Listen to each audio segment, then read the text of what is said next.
Hello dear students, কেমন আছো তোমরা? আশা করছি ভালো আছো।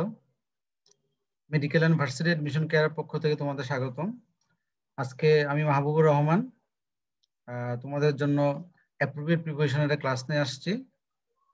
আশা করছি ক্লাসটা তোমরা মনোযোগ দিয়ে দেখবে এবং প্রিপারেশন সংক্রান্ত যে সমস্যাগুলো আছে সেগুলোকে তোমরা সমাধান করবে। তো প্রথমে আমি প্রিপারেশনের কিছু বেসিক জিনিস নিয়ে আলোচনা করব। তারপর অ্যাপ্রোপ্রিয়েট প্রিপারেশন কি, এটা কিভাবে আয়ত্ত করতে হয়, এটার যে সমস্যাটা তোমরা ফেস করো যে মনে থাকে না, যতই পড়ি ততই ভুলে যাই, সেটা কিভাবে আয়ত্ত করা যায় তার কিছু টেকনিক আমি বলে দিব।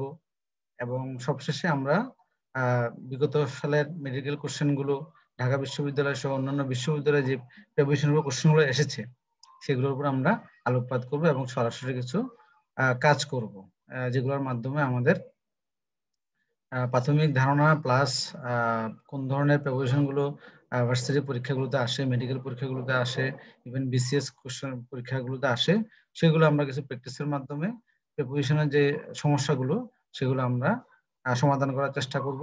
এবং এই ক্লাস থেকে তোমরা যা অর্জন করবে এবং যে নির্দেশনাগুলো পাবে পরীক্ষার আগ পর্যন্ত তোমরা সেই মোতাবেক চলবে, তাহলে আশা করছি আমরা এই সমস্যার, কারণ এটা হচ্ছে লাইফ টাইম প্রবলেম। প্রিপোজিশন একটা অনেক বড় একটা টপিক তোমাদের জন্য। জেনারেল যে ইউজ গুলো আছে, সময়ের আগে, স্থানের আগে, আগে পরে, সামনে পিছনে, এগুলোর ব্যাপারে যেই জেনারেল প্রিপোজিশনের ব্যবহারগুলো আছে সেগুলো আমরা হয়তো কিছুক্ষণ কষ্ট করলে আমরা আয়ত্ত করে ফেলতে পারবো। কিন্তু অ্যাপ্রোপ্রিয়েট প্রিপারেশনটা এত হিউজ এবং এখানে কিছু বেশ ভেরিয়েশন আছে, এগুলো আমরা একদিন, 2 দিন, 1 সপ্তাহ, 2 সপ্তাহ অথবা 1 মাসও কি কমপ্লিট করা সম্ভব না। এটা আমি বলি এটা একটা লাইফ টাইম প্রবলেম। সারা বছর, সারা জীবন এগুলো কি করতে হবে, এগুলো শিখতে হবে, কারণ এগুলো শেখার কোনো শেষ নাই। তবে আমাদের যেটা টেকনিক করতে হবে সেটা হচ্ছে এই মুহূর্তে যেগুলো বেশি আসে, যেহেতু আমাদের পরীক্ষা সামনে চলে আসবে, যেগুলো সবচেয়ে বেশি আসে সেগুলো আমাদের কি করতে হবে, হ্যাঁ, আমাদের বেশি বেশি পড়তে হবে। তাহলে আসো আমরা আজকে প্রথমেই প্রিপারেশনের একটু বেসিক জিনিসগুলো জেনে নিই, তারপরে অ্যাপ্রোপ্রিয়েট প্রিপারেশন গুলো জানবো এবং সবার শেষে আমরা কিছু কোশ্চেন প্র্যাকটিস করব এবং তোমাদের সামনের যে প্রিপারেশনের পরীক্ষা হবে সেটার উপর আমি কিছু নির্দেশনা দেব। তাহলে চলো আমরা প্রথমে একটা প্রিপারেশনের উপর আমরা বেসিক জিনিসটা একটু আলোচনা করে নিই।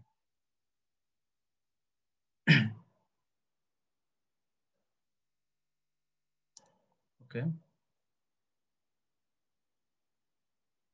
চাষ।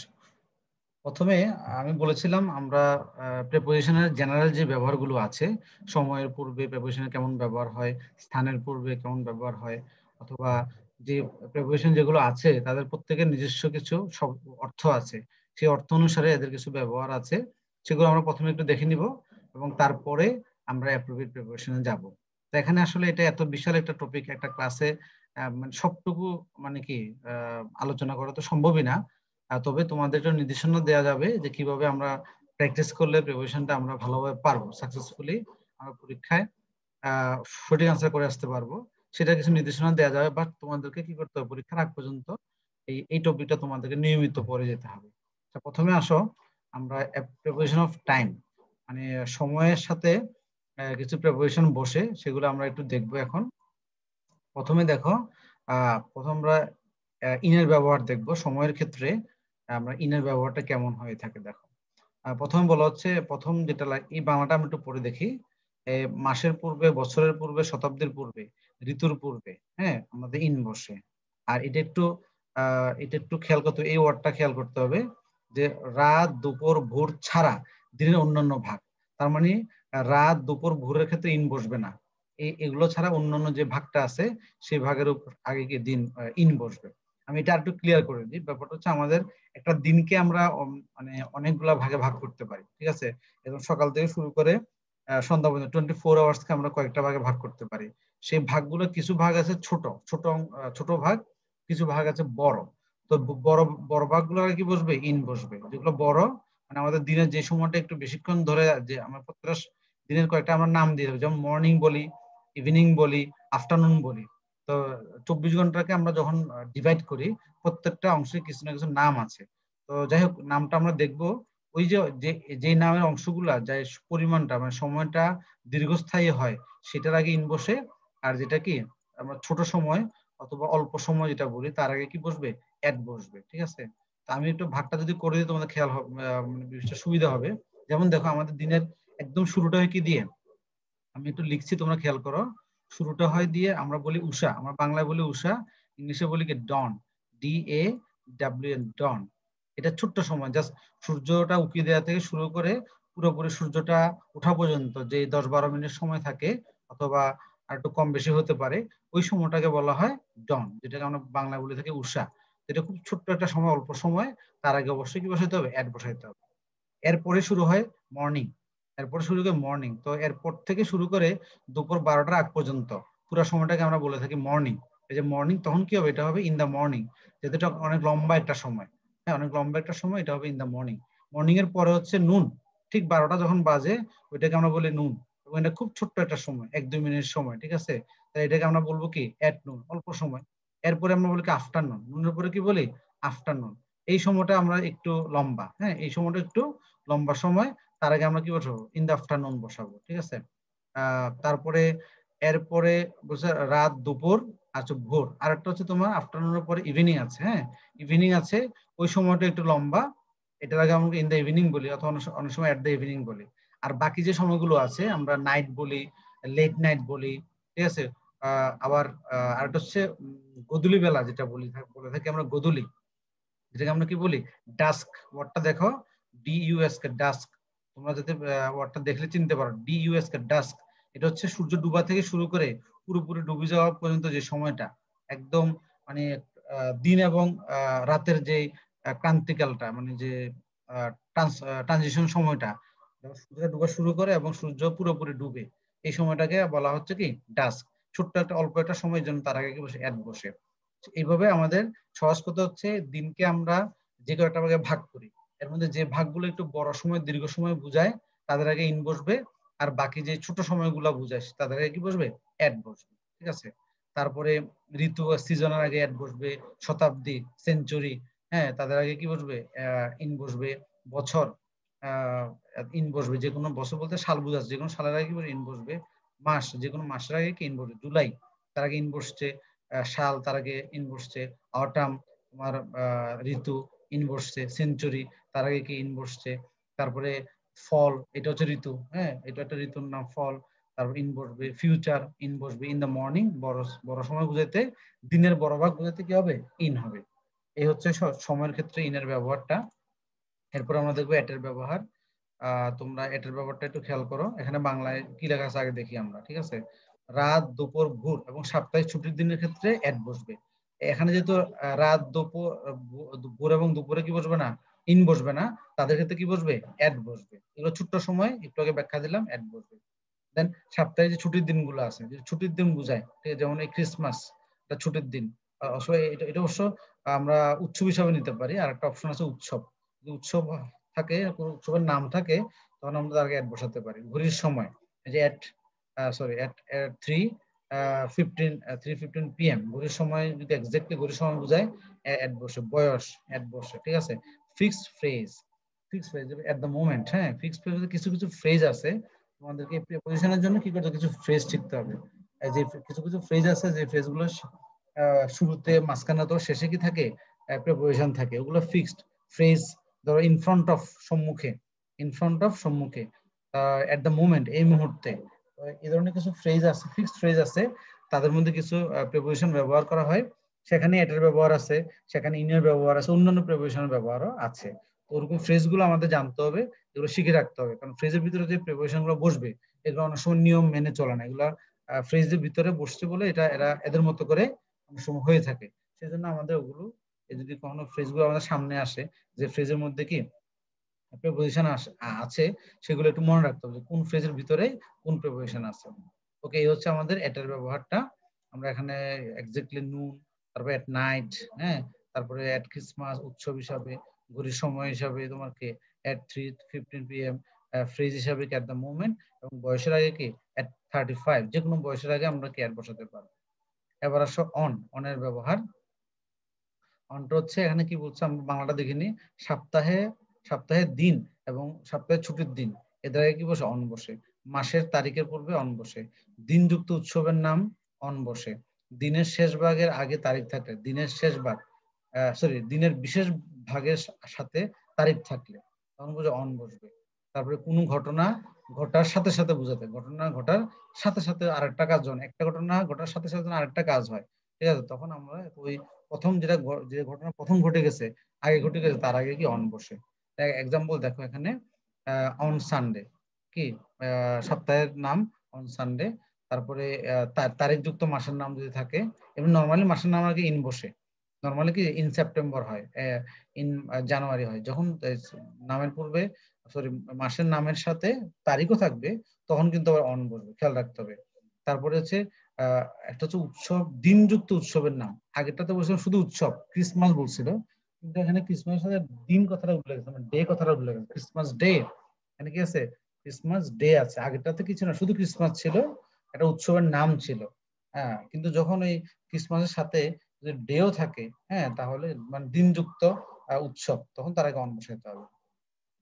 তারপরে বলছে on the morning we lost, she was lost on the morning, on the morning of the September 11th। আচ্ছা, এখানে বলা হচ্ছে সাধারণত আমরা মর্নিং এর পূর্বে ইন বসে না, ইন দ্য মর্নিং বসাই, কিন্তু যখন মর্নিংটা হচ্ছে কোনটা বিশেষ দিনের, কোনটা বিশেষ একদম তারিখযুক্ত, হ্যাঁ, তারিখযুক্ত, মানে মাসের নামও আছে, তারিখের নামও আছে, এই ধরনের মাস তারিখ যুক্ত একটা দিনের একটা ভাগ যখন বুঝায়, তখন তার আগে অন বসাইতে হয়। ঠিক আছে, বলছে কি বলছে দেখো, দিনের বিশেষ ভাগের সাথে তারিখ থাকলে, দিনের বিশেষ ভাগ, দিন এটা সেপ্টেম্বরটা 11 তারিখ হচ্ছে দিন, তার বিশেষ ভাগ হচ্ছে কি তোমার সকালটা, হ্যাঁ, অনেকগুলো ভাগের মধ্যে সকালটা হচ্ছে বিশেষ ভাগ, দুপুরটা হচ্ছে বিশেষ ভাগ। মানে সহজ কথা হচ্ছে, মানে যে কোনো একটা ভাগ বুঝাইলে হবে কি, তারিখ যুক্ত দিনের বিশেষ ভাগ বুঝাইলে, পুরো দিন না বুঝিয়ে ওই দিনের কোনো একটা অংশ বুঝাইলে তার আগে অবশ্যই অন বসাইতে হবে। সেটা মর্নিং হলো অন দা মর্নিং, ইভিনিং হলো অন দা ইভিনিং, রাত হলে কি on night, on the night, হ্যাঁ, অথবা অন নাইট বসতো। ঠিক আছে, এই হচ্ছে বিষয়।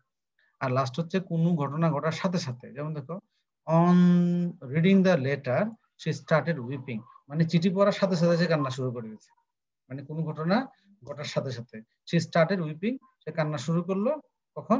অন রিডিং দ্য লেটার, চিঠিটা পড়েই সে কান্না শুরু করলো। চিঠির ভিতরে নিশ্চয়ই কোনো দুঃসংবাদ ছিল, কান্না করার মতো কথা ছিল, যে পড়া মাত্রই, পড়ার সাথে সাথে সে কি কান্না করা শুরু করলো। সেক্ষেত্রে কি করতো, ওই যে এটা প্রথম ফ্রেজটা অথবা ক্লজটা কি করতে হয়, তোমার অন দ্বারা শুরু করতে হয়। কি দিয়ে? অন দিয়ে শুরু করতে হয়। এই হলো ইন, অন এবং এট এর ব্যবহার সময়ের সাথে সাথে। এখানে কিছু প্র্যাকটিস দেওয়া আছে, আমি শীটটা তোমাদের শেয়ার করে দেবো, তোমরা এগুলো একটু প্র্যাকটিস করবা। পরবর্তীতে আরো কিছু সময়ের ব্যাপার এখানে আছে, একটু খেয়াল করো। আফটার, বিফোর, এগো, তোমরা এগুলো অর্থ জানো, ঠিক আছে। আফটার মানে পরে, বিফোর মানে পূর্বে, এগো মানেও কি পূর্বে, মানে আগে, আগে অর্থে, ঠিক আছে। তো এখানে আফটারের ব্যবহার দুইটা। কোনো মুহূর্তে, ঘটনা, অবস্থা বা নির্দিষ্ট কিছু সময়কাল পর বুঝাতে, পর বুঝাতে, মানে কোনো মুহূর্তের পর, ঘটনার পর, অবস্থার পর, কিংবা মানে কোন সময়ের পরে বুঝাতে কি বসে? আফটার বসে। আর পুনঃ পুনঃ, বারবার বারবার বুঝাতে কি আফটারটা ব্যবহার হয়। যেমন দেখো, হি ফায়ার্ড শট আফটার শট, মানে সে একটার পর একটা গুলি করতেছিল, একটার পর একটা কি সে গুলি ছুটতেছিল।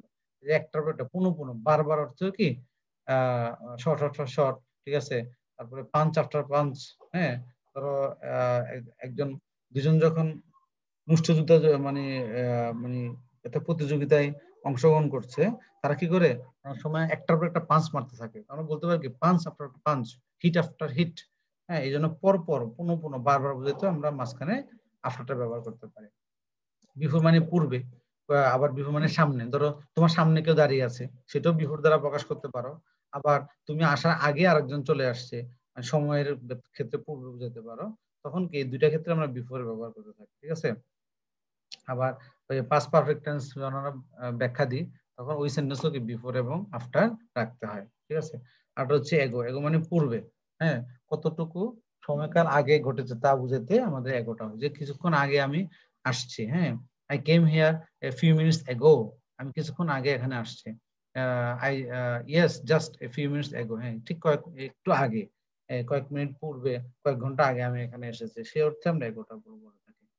আর এটা তোমরা জানো, তোমরা যখন টেন্স পড়ো, প্রেজেন্ট পারফেক্ট কন্টিনিউয়াস টেন্স এখানে ফর এবং সিন্সের ব্যবহার আছে। আমরা জানি সেন্টেন্সের শেষে যদি কি থাকে, মানে অতীতকালে শুরু হয়ে, খেয়াল করো, অতীতকালে শুরু হয়ে এখনো চলছে, এই ধরনের সেন্টেন্সে আমরা ফর এবং সিন্স ব্যবহার করে থাকি। অতীতকালে শুরু হয়ে তার মানে কোন কখন শুরু হয়েছে সে উল্লেখটা থাকবে। সেক্ষেত্রে মনে রাখতে হবে যদি মানে শূন্যস্থানের পরে যদি সময়ের যোগফল থাকে, সময়ের যোগফল সেটা হতে পারে মিনিটের যোগফল, হতে পারে দিনের যোগফল, সপ্তাহের যোগফল, মাসের যোগফল, বছরের যোগফল। যোগফল হইলেই আমরা কি বলি, ফর ইউজ করি। একদম এক্সাক্ট সুনির্দিষ্ট সময় বুঝাইলে, যেটাকে আমরা বলতে পারি নির্দিষ্ট সময়, নির্দিষ্ট সময় বুঝায়, তখন কি হয় আমাদের এখানে তার আগে কি যেমন দেখো মানডে নির্দিষ্ট সময়, তার আগে সিন্স বসে। তাহলে একটা হচ্ছে 2 সপ্তাহ যাবত, আমরা বলি 2 সপ্তাহ যাবত, ফর 2 উইকস। আর সোমবার থেকে সিন্স মানডে, সিন্স সানডে। আমরা সুনির্দিষ্ট সময় বুঝালে সিন্স, এবং সময়ের যোগফল মানে আমরা বলে থাকি অনির্দিষ্ট, নির্দিষ্ট আর অনির্দিষ্ট। অনির্দিষ্ট সময় হলে ফর, আর নির্দিষ্ট সময় হলে কি সিন্স। এটাকে আমরা ওইভাবে বলতে পারি, অনির্দিষ্ট সময় মানে যেটা শুধু সময়ের যোগফল হবে, মিনিট, ঘন্টা, সেকেন্ড, দিন, এটা যোগফল বুঝাইলে, ফর হয়। আর এক্স্যাক্টলি কখন কাজটা শুরু হয়েছে মানে নির্দিষ্ট করে যদি বোঝানো হয়, বিশেষ করে তোমার যে কোনো বারের নাম, যে কোনো বার, যে কোনো তারিখ, যে কোনো সাল, এগুলো একদম নির্দিষ্ট, তাদের আগে সিন বসাইতে হবে। ঠিক আছে। আর সময়ের ব্যবহারের ক্ষেত্রে এখানে আরেকটা যেটা আছে সেটা হচ্ছে by, within, till, until, during, throughout, while, between, from, dot dot to. এগুলো আমাদের সময়ের ক্ষেত্রে ব্যবহার হয়। এখানে ব্যাখ্যাগুলো দেওয়া আছে, সবগুলো এভাবে আসলে ডিসকাস করা সম্ভব না। আমি ক্লাস শেষ হওয়ার সাথে সাথে আমি তোমাদের আজকে এগুলো রেডি করা আছে, আমি পিডিএফ ফাইলগুলো শেয়ার করে দিব, তোমরা একটু বাসায় করে নেবা। নেক্সট আরেকটা আছে, এটাও প্রিপোজিশন অফ টাইমের উপরেই। এতক্ষণ আমরা যা পড়লাম সেটা এখানে একটু আরেকটু অন্যভাবে উপস্থাপন করা হয়েছে। এখানে তোমার এক্সাম্পল গুলো দেওয়া আছে, মাসের ক্ষেত্রে, বছরের ক্ষেত্রে, সিজনের ক্ষেত্রে, পার্ট অফ দ্য ডে এর ক্ষেত্রে। হ্যাঁ, এগুলা এতক্ষণ যা পড়লাম সেটারে কি আবার আরেকটা শীট দেওয়া আছে তোমার এক্সাম্পল সহ। হ্যাঁ, তোমরা এটা একটু পড়ে নিবা, আমি শীটটা শেয়ার করে দিব। এবার আসলে preparation of place. Preparation of place নিয়ে আমরা একটা শীট রেডি করেছি। Preparation of place and direction, হেডলাইনটা দেখো, preparation of place and preparation of position and direction. এটা এক্স্যাক্টলি আমি প্লেস, পজিশন, ডিরেকশন সবগুলাই এখানে খেয়াল করতে পারো। যেমন দেখো এখানে প্রথম শব্দ হচ্ছে অ্যাবাভ, উপরে। অ্যাবাভ কি উপরে, আমরা আবার জানি কি অন মানে কি উপরে, আমরা জানি কি আবার ওভার মানে কি উপরে। ঠিক আছে। তো এই উপরে অর্থে হ্যাঁ আমাদের এই অ্যাবাভ ব্যবহার হয়, অন ব্যবহার হয়, ওভার ব্যবহার হয়, তিনটাই উপরেতে ব্যবহার হয়। কিন্তু এদের কিন্তু বেসিক পার্থক্য আছে। মানে সব উপরে বললে অ্যাবাভ ইন যেগুলোটা বসাইলে হবে না, উপরের জিনিসের পার্থক্য আছে। ধরো এখানে যে অ্যাবাভটা বুঝাইছে দেখো, দুইটা ব্যবহার দিছে। একটা হচ্ছে কোন নির্দিষ্ট তাপমাত্রা, উচ্চতা, শব্দ, পদমর্যাদার চেয়ে বেশি, মানে কোন তাপমাত্রার চেয়ে বেশি তাপমাত্রা, কোন উচ্চতার চেয়ে বেশি উচ্চতা, কোন শব্দের চেয়ে বেশি শব্দ, কোন পদমর্যাদার চেয়ে আরো উচ্চ পদমর্যাদা। ঠিক আছে। এরকম বুঝাইলে আমরা কি করতে পারি, অ্যাবাভ বসাতে পারি। Temperature is 3 degrees above zero, মানে জিরোর উপর আরো 3 ডিগ্রি বাড়তি। ঠিক আছে। তার মানে ওই যে জিরোর উপরে আরো 3 ডিগ্রি বাড়তি, সেই হিসাবে আমরা অ্যাবাভ ইউজ করতেছি। আর একটা হচ্ছে ঠিক সরাসরি উপরে নয়, এটা বেশি ইম্পর্টেন্ট, ঠিক সরাসরি উপরে নয়। সেটা কি বলছে দেখো, the fan is moving above our head. The fan is moving above our head, above our head, আমাদের মাথার উপরে কি ফ্যানটা মুভ করছে। তো এটা তাহলে আমি একসাথে তিনটা জিনিস ব্যাখ্যা দিই, অ্যাবাভ, অন, আর হচ্ছে ওভার। ঠিক আছে। উপরে বুঝাতে কোনটা কখন হবে, যখন কোনো কিছু একটা বস্তু একটা বস্তুর উপর লাগালাগি অবস্থা থাকে। ধরো টেবিলের উপর একটা বই রাখা আছে। ঠিক আছে। তাহলে এটা টেবিল, এটা কি টেবিল। ঠিক আছে। আর এটার উপরে কি রাখা আছে, তোমার একটা বই রাখা আছে। তাহলে এই বইটা টেবিলের উপরে রাখা আছে এবং লাগালাগি অবস্থা লেগে আছে না, যখন উপরে লেগে থাকা অবস্থা বুঝে তখন আমরা অন ব্যবহার করি। ঠিক আছে। The book is on the table, আমরা কি বলি, the book is on the table. Then আমরা বলতে পারি ওভার, আমরা বলতে ওভার। ধরো আমি এটা হচ্ছে রিডিং, মানে রিডিং রুম, এখানে আমি এই টেবিলটাতে বসে বসে, চেয়ারে বসে এই টেবিলে আমি পড়াশোনা করি। ঠিক তার মাথার উপরে কি একটা ফ্যান আছে, মাথার উপরে একটা ফ্যান, যেহেতু গরমকাল আমরা ফ্যান ছাড়ি, আমাদের ফ্যান লাগে। তখন বলা হচ্ছে যে মানে আমাদের উপরে কি একটা fan, the fan is moving above our head. তখন কি অ্যাবাভ বোঝো, ঠিক সরাসরি উপরে নয়। দেখো বইটা যেরকম সরাসরি উপরে ছিল, লাগা লাগা অবস্থা ছিল, ফ্যানটা কি মাথার উপর লেগে আছে? না, ফ্যানটা মাথার উপর লেগে নাই, বাট ফ্যানটা উপরে আছে, সরাসরি লেগে নাই, কিন্তু উপরে কোনো একটা জায়গায় লেগে লেগে থেকে আমার মাথার উপরে আছে। তার মানে কি, এটা আমার মাথার উপরে আছে, তবে লেগে নাই। লাগালাগি অবস্থা থাকলে অন হইতো। ধরো আমি যদি মাথায় করে একটা ফ্যান বহন করি, ঠিক আছে, তখন আমরা বলতে পারবো যে fan is on my head. আমি যে মাথায় মাথার উপরে ফ্যানটা কি রাখি, তখন অন মাই হেড বলতে হবে। কিন্তু যখন দেখবো যে না, উপরে সিলিং এর সাথে ফ্যানটা আটকানো আছে এবং আমার মাথার উপরে 2-3 হাত উপরে এটা কি ঘুরতেছে, তখন আমরা বলবো কি অ্যাবাভ আওয়ার হেড।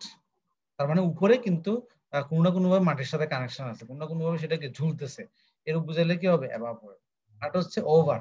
ওভার মানে হচ্ছে অনেক উপরে, এবং বিশেষ করে অনেক উপরে হতে পারে, আবার কাছাকাছি হতে পারে, কিন্তু পার্থক্যটা হচ্ছে এটা থাকবে মুভিং, থাকবে কি থাকবে? মুভিং। মানে এটা চলমান থাকবে, আমাকে ক্রস করে চলে যাবে। যেমন আমরা যদি বলি আমার মাথার উপর দিয়ে একটা কি পাখি উড়ে গেল, অথবা একটা প্লেন উড়ে গেল, তাহলে পাখি এবং প্লেন কিন্তু কোথাও কি নাই, আটকানো অবস্থা, ফ্যানের মতো আটকানো অবস্থা নাই। ফ্যান তো সিলিং এ আটকানো আছে, এরপরে আমার মাথার উপর ঘুরতেছে। আর এখানে তোমার পাখি বলো, প্লেন বলো, এগুলো কোনো কিছুতে আটকানো নাই, ঠিক আছে, বাট সে আমার মাথার উপর দিয়ে কি যাবে? উড়ে যাবে। তো এই যে উপর দিয়ে যাওয়া, উপর দিয়ে অতিক্রম করা বোঝালে কি হবে? ওভার হবে। কি হবে? ওভার হবে।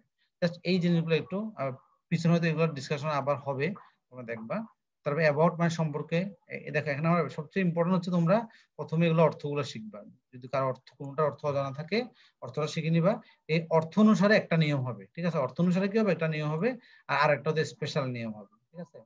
যেগুলো আমরা সচরাচর দেখি না, অত ব্যতিক্রম হইতে পারে, ঠিক আছে?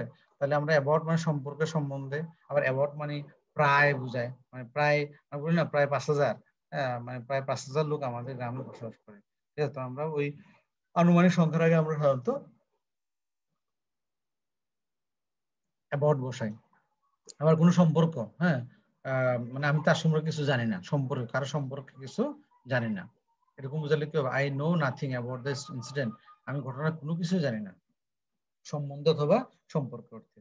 যাই হোক, আমি তোমাদের বলছি এই যে এখানে অনেকগুলো এক্সেপশনাল বলো অথবা রেগুলার বলো, যে প্রিপোজিশন গুলো আছে তাদের বাংলা অর্থ দেওয়া আছে, এবং কোনটা কোন অর্থে ব্যবহার হয় এখানে বাংলা ব্যাখ্যা দেওয়া আছে, এবং প্রত্যেকটার জন্য একটা একটা করে উদাহরণ দেওয়া আছে। So this is very simple for you. তোমাদের কাজ হচ্ছে জাস্ট তোমরা হেডলাইনটা পড়বা, বাংলাটা পড়বা, এখানে এই বাংলা অর্থ বুঝবে যে কোন অর্থে ব্যবহার করা যায় এটকে, কয়টা অর্থ। তোমরা আমরা এখানে নয়টা ঘটনা দিয়েছি, যে এই 9 ঘটনার ক্ষেত্রে, এই 9টা ক্ষেত্রে আমরা এটার ব্যবহার করতে পারি।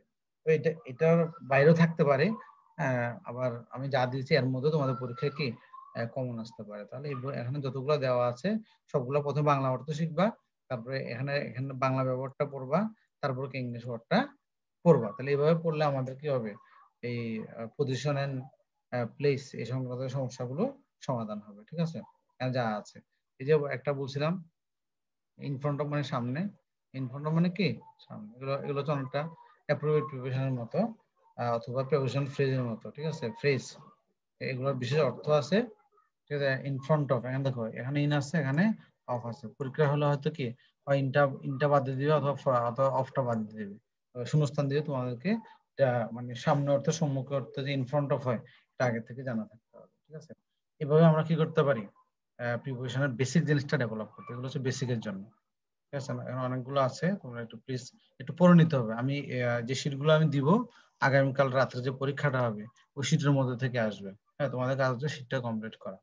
আচ্ছা, এবার আসো আমরা অ্যাপ্রোপ্রিয়েট প্রিপারেশনে যাই। অ্যাপ্রোপ্রিয়েট প্রিপারেশনে যাই, জাস্ট আ মিনিট। আচ্ছা, ওটার আগে আমরা আরেকটা জিনিস দেখে আসি। আমরা অ্যাপ্রোপ্রিয়েট প্রিপারেশনের বোর্ড কোশ্চেন যাওয়ার আগে আমরা আরেকটা জিনিস দেখে আসি। আচ্ছা, এটা হচ্ছে একটা চমৎকার একটা উপায়, যেটার মাধ্যমে আমরা অল্প পরিশ্রমে অনেক বেশি প্রিপারেশন মনে রাখতে পারি।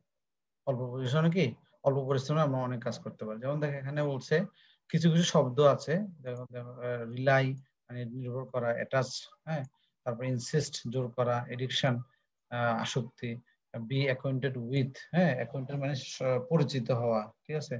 তারপর অবসেশন উইথ, সিম্পেথি উইথ। এখানে যে নিয়মটা ওরা বলতে যাচ্ছে, নিয়মটা ওরা বলতে যাচ্ছে সেটা হচ্ছে অবশ্যই মনে রাখবে যে ভার্বের শেষে যে প্রিপোজিশন, যে প্রিপোজিশন যেমন টু, ফ্রম, অন, ঠিক আছে, ওই ওই শব্দগুলোর যে নাউন ফর্ম আছে, ওই শব্দগুলোর যে অ্যাডজেক্টিভ ফর্ম আছে, তাদের শেষেও কি বসে? একই প্রিপোজিশন বসে। ঠিক আছে, আবার বলছি, বিষয়টা হচ্ছে কিছু কিছু ভার্ব আছে, ভার্বের পরে যে প্রিপোজিশনটা বসে, এই ভার্বের যে নাউন ফর্ম আছে, এই ভার্বের যে আবার কি অ্যাডজেক্টিভ ফর্ম আছে, অ্যাডভার্ব ফর্ম আছে, হ্যাঁ, তাদের সাথেও কি বসে? ওই অনটাই বসবে। ঠিক আছে, তাহলে একটা ওয়ার্ডে যদি আমি বেসিকটা জানতে পারি, তার সাথে কি প্রিপোজিশন হবে, তাহলে বাকিগুলো আমরা অটোমেটিক কি পারবো। অল্প কিছু সেন্টেন্স আছে যেগুলো হচ্ছে ভার্ব আছে, যেগুলো কি তিনটা ফর্মের সাথে কি বলবো না, নাউন, ভার্ব, অ্যাডভার্ব, এতে সবসময় কি বলবো? অন বলবো না, পার্থক্য হতে পারে। তবে এখানে যে লিস্টটা দেওয়া হয়েছে, হ্যাঁ, এখানে ওরা দিছে এই জন্য যে এই লিস্টে যা যা আছে, এখানে যে যে ওয়ার্ড গুলো আছে, এইগুলা কি করে? এটাকে ফলো করে। ঠিক আছে, তারপরে দেখো এভাবে সাজানো হয়েছে। এখানে সবগুলো ওয়ার্ড যে নিচের নাউন গুলোর পর সাধারণত অন বসে। ঠিক আছে, নিচের নাউন গুলোর পর সাধারণত অন বসে। সরি, আচ্ছা, বলছে নিচের নাউন গুলোর পর সাধারণত অন বসে। তাহলে এখানে dependence on, reliance on, ban on, report on, focus on, emphasis on, attack on, advice on, concentration on. তোমাদের কাজ কি? এটা এখন তো শুধু শব্দগুলো দেওয়া আছে, এবং এই শব্দগুলোর পরে আমরা আহ okay, এই যে এই নাউন গুলোর পরে সবসময় অন বসে। তাহলে আমরা যদি নাউন গুলো শিখে ফেলতে পারি, তাহলে এদের পরে কি আমরা অন বসতে পারি। এটা শিখবো কিভাবে? ওই যে এটা বললাম, বারবার আমরা তো শিখি, ভুলে যাই শিখি। হ্যাঁ, তো এটা কি করতে হবে? বারবার পড়তে হবে। হচ্ছে আমি আমি বলে থাকি বিষয়টা এরকম, এরকম যে আমরা আমরা যেভাবে আমরা অনেকে তসবিহ জবার অভ্যাস আছে। হ্যাঁ, অনেকে তাদের সৃষ্টিকর্তাকে বারবার ডাকে, জিকির করে। ঠিক আছে, মুসলমানরা জিকির করে, তসবিহ জপ, এরকম বারবার পড়তে হবে। যখন তুমি যদি মনে করো যে এমফাসিসের পরে কোন প্রিপারেশন হয় তুমি জানো না, কিন্তু এখন জেনে নিলে কি এমফাসিসের পরে অন হয়, আবার তুমি কি করবা? এভাবে পড়তে হবে, এমফাসিস অন, এমফাসিস অন, জোর দেওয়া, এমফাসিস অন কোনো কিছু জোর দেওয়া। আমি এইটার উপর এমফাসিস অন করেছি। হ্যাঁ, আমি এটার উপর জোর দিয়েছি। I I I emphasis on the matter, I emphasis on the matter. এটা ছোট ছোট নিজের মতো করে একটা বাক্য তৈরি করে নিবা। বাক্যের মধ্যে emphasis on, emphasis on, emphasis on, এইটা ব্যবহার করবা। তাহলে এটা ব্যবহার করতে করতে তোমার মধ্যে কি মানে বারবার পড়তে পড়তে তুমি বারবার পড়তেছো, বারবার শুনতেছো, বারবার দেখতেছো, এই সবগুলো কি তোমার ব্রেনে হিট করতেছে। এবং হিট করে করে এক সময় কি হবে? এই এমফাসিসের পরে অন বসে তোমার মেমোরিতে সেট হয়ে যাবে। এরপর সারা জীবন যখনই তুমি এমফাসিস দেখবা, সাথে সাথে তুমি অনটাও কি করবা? মনে রাখবা যে এমফাসিস সবসময় কি অন হয়। এভাবে আমাদের প্রিপারেশন শেখার জন্য একটা চেষ্টা চালাইতে হবে। তারপর ইন কখন বসে? In, believe in, change in, decrease in, delay in. ঠিক আছে, increase in, interest in, pleasure in. ধরো এরপরে কি আছে সেটা অন্য বিষয়, কিন্তু এদের পরে কি বসে? সাধারণত ইন বসে। তাহলে আমরা কি করব? এই ওয়ার্ড গুলো শিখে নিব অর্থ সহ। এখানে অনেকগুলো ওয়ার্ড আছে, অনেকগুলো ওয়ার্ডের হয়তো অর্থ তোমরা জানো না। যদি জানা থাকো তো ভালো, আর যদি না জানলে কি করতে হবে? ডিকশনারি থেকে অর্থগুলা বের করে কি করতে হবে তোমাদের। এখন এভাবে নর্মাল ডিকশনারিতে এগুলো অর্থ বের করা যাবে না, কারণ প্রিপোজিশনের সাথে মূল বাক্যটা বসে। কিছু কিছু ক্ষেত্রে সমস্যা হয়। ঠিক আছে, তো আমাদের এটা মনে রাখতে হবে যে এখানে এই সংক্ষেপে দেওয়া আছে, এই নামগুলো তুলে দেওয়া আছে, যে এই নামগুলোর সাথে সাধারণত কি বসে? ইন বসে। তার আগে আমাকে নামগুলো শিখতে হবে। হ্যাঁ, নামগুলো কিভাবে শিখতে হবে? মানে এগুলো যে নাউন সেটা শিখতে হবে, এবং এদের যে কি অর্থ সেটাও শিখতে হবে। ঠিক আছে, এরপরে আমরা এদের উপর কি বসাবো? ইনটা বসাবো। তাহলে আমাদের মানে কি হবে? সঠিকটা মানে উত্তরটা সঠিক হবে। তবে এটা অনেক সময় একটু ঝামেলা করে, অনেক সময় দ্বন্দ্বে পড়ে যায় আমরা। সেজন্য কি করতে হবে? একটু অর্থ সহকারে পড়া রাখলে আমার জিনিসটা কি হয়? একটু সুবিধা হয়। তারপর আরো কিছু নাউন আছে, এই নাউন গুলো পরে একটু ফর বসে। ঠিক আছে, অনেক লম্বা একটা লিস্ট আছে, অনেক পরিচিত ওয়ার্ড আছে, যেমন অ্যাডমাইরেশন, ক্যান্ডিডেট, তারপর হচ্ছে কিউর, হ্যাঁ, নিড, তারপরে তোমার রেসপেক্ট, হ্যাঁ, রেপুটেশন। ঠিক আছে, এগুলো কি কি থাকে? তোমার কিছু নাউন আছে, এদের পরে সবসময় কি ফর বসে। কি বসে? ফর। এই 3 নম্বরের নামগুলো পরে ইন বসে, 4 নম্বরের নামগুলো তাদের পরে কি ফর বসে। তারপরে কি ফর বসে, তাহলে affection for, blame for, capacity for, Apology for. ঠিক আছে, পারফেক্ট ফর, হ্যাঁ, তারপর আমরা যদি বলি পিটি ফর। ঠিক আছে, এটা এদের উপর ফর বসবে। তো আমাদের কি করতে হবে? বারবার ওই যে তসবির মতো জপতে হবে। আমরা আর যদি অর্থ সহ করতে পারি ভালো, অর্থ সহ করবা, পাশাপাশি হাত হাত চলবে, লিখবা। ঠিক আছে, ambition, ambition for, ambition for, ambition for, ambition for. মুখেও মানে এমবিশন ফর চলবে, হাতেও এমবিশন ফর লেখা চলবে। ঠিক আছে, desire for, motive for, remorse for, হ্যাঁ, রেপুটেশন ফর, এভাবে এখানে বেশ কিছু আরো কিছু কি দেওয়া আছে, আরো কিছু ওয়ার্ড দেওয়া আছে, যে ওয়ার্ডগুলো কোন ওয়ার্ডগুলোর প্রিপোজিশন বসে। যেমন এটা 6 নম্বরটা দেখো, 6 নম্বর হচ্ছে টু বসবে, কি বসবে, এই নাউনগুলোর পরে টু বসে। তো এতক্ষণ আমরা দেখতেছি নাউন, তারপর নাউনের পর আমরা দেখবো এই যে অ্যাডজেক্টিভ, অ্যাডজেক্টিভ এবং প্রেজেন্ট পার্টিসিপল গুলোর পর, হ্যাঁ, প্রিপোজিশন অবশ্যই, এগুলো হচ্ছে পরে। এই যে এখানে যে অ্যাডজেক্টিভ গুলো আছে এদের পরে কি বসে, অবশ্যই, একিউজড অফ, অ্যাফ্রেড অফ, হ্যাঁ, সার্টেন অফ, তারপর গিলটি অফ, হ্যাঁ, তারপর ইগনোরেন্ট অফ, তারপর সিক অফ, স্লো অফ, হ্যাঁ, এই ওয়ার্ডগুলোর পরে কি বসে, অফ, অফ প্রিপোজিশনটা বসে বিশেষ অর্থ প্রকাশ করে। এরপরে এরপর আসে দেখো এডজেক্টিভ, এডজেক্টিভ আছে, পার্টিসিপল আছে। এই যে এইটা প্রিপারেশন ফর, ফর জন্য, care for, love for, hope, sorry, feel for, hope for, mourn for, কারোর জন্য কি করা, আহ, এই যে তুমি care for, care for, feel for, hope for, হ্যাঁ, মর্ন ফর, এগুলো তোমাদের কি করতে হবে, এদের উপরে ফর বসে এটা মনে রাখতে হবে। আর যেসব শব্দের অর্থ তোমাদের অজানা আছে সেগুলো ডিকশনারি থেকে বের করে নিতে হবে, কারণ যখন আমি শব্দ অর্থ করাতে যাই তাহলে আমরা অনেক অনেক পিছিয়ে যাবো, ঠিক আছে। তো সেজন্য যেসব শব্দের অর্থগুলো তোমাদের অজানা আছে, শব্দের অর্থগুলো পড়বে এবং সাথে সাথে এই প্রিপোজিশনটা যুক্ত করলে, ওই প্রিপোজিশন সহ এটা অর্থ কি হয়, হ্যাঁ, সেটাও একটু খেয়াল রাখতে হবে, পড়ে নিতে হবে, গুরুত্বপূর্ণ গুলো দাগায় রাখতে হবে এবং গুরুত্বপূর্ণ খাতা লিখে রাখতে হবে, ঠিক আছে। এখানে এই যে ইয়াটা 18 নম্বরটা দেখো, নিম্নলিখিত ভার্বগুলো, নিম্নলিখিত ভার্বগুলোর পর প্রিপোজিশন অন বসে, ঠিক আছে। তাহলে bank, comment, rely, decide, delight, হ্যাঁ, ডিপেন্ড, তারপর ডিটারমাইন, ওয়েল, ডুয়েল, এমবার্ক, ঠিক আছে। তো এদের উপরে কি অন বসবে, এখানে যেগুলো অর্থ জানা আছে অর্থ জানতে হবে, অর্থ জেনে জেনে আমাদেরকে অনগুলো বসাইতে হবে। তো এইভাবে এই শীটটা আমি তোমাদের দিয়ে দিচ্ছি, এখানে আনসারটা দেওয়া আছে, হেডলাইনে বলে দিচ্ছি, এদের এদের পরে কে টু বসবে, ঠিক আছে। তাহলে এখানে কি এক্সিট টু, অ্যাডাপ্ট টু, ঠিক আছে, প্রিটেন্ড টু, এটা বেশি আছে, প্রিটেন্ড টু এরা বেশি আছে, প্রেফার টু আসবে, স্টিক টু লেগে থাকা, submit to, surrender to, tend to, testify to, use to, yield to, ঠিক আছে। এদের পরে আমাদেরকে সবসময় টু বসবে। এই হচ্ছে আমাদের একটা শীট। ফাইনালি আসো আমরা কি করি, প্রিভিয়াস ইয়ার্স কিছু কোশ্চেন আমরা সলভ করি এবং সবার লাস্টে আমরা অ্যাপ্রোপ্রিয়েশন সম্পর্কে আরেকটু আলোচনা করবো, এটা সবার লাস্টে আলোচনা করি। প্রিভিয়াস ইয়ারের কিছু কোশ্চেন আমরা সলভ করি, এটা মেডিকেল এক্সাম 2015, কত, সরি, মেডিকেল এক্সাম হচ্ছে এটা 2019-20, একদম লেটেস্ট এমবিবিএস 19-20, 19-20 যে কোশ্চেনটা, এটাতে এই প্রশ্নটা আসছে। তো আমি তোমাকে বলি, এখানে যে কোশ্চেনগুলো আছে আমি কয়েকটা এক্সাম্পল দিব, কয়েকটা নিয়ে আলোচনা করব, এবং এগুলো কিভাবে পড়তে হয় সেটা আমি একটু শেয়ার করব। তো তোমরা একটু ভালো করে আমার কথাটা শুনবে এবং সেই মোতাবেক কি এই এই টপিকটা ডিল করবে, ঠিক আছে, সেই মোতাবেক এই টপিকটা ডিল করবে।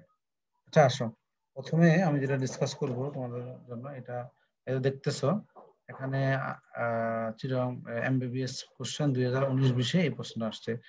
I'm accustomed to such a life, accustomed to, মানে আমি এই ধরনের জীবনে অভ্যস্ত।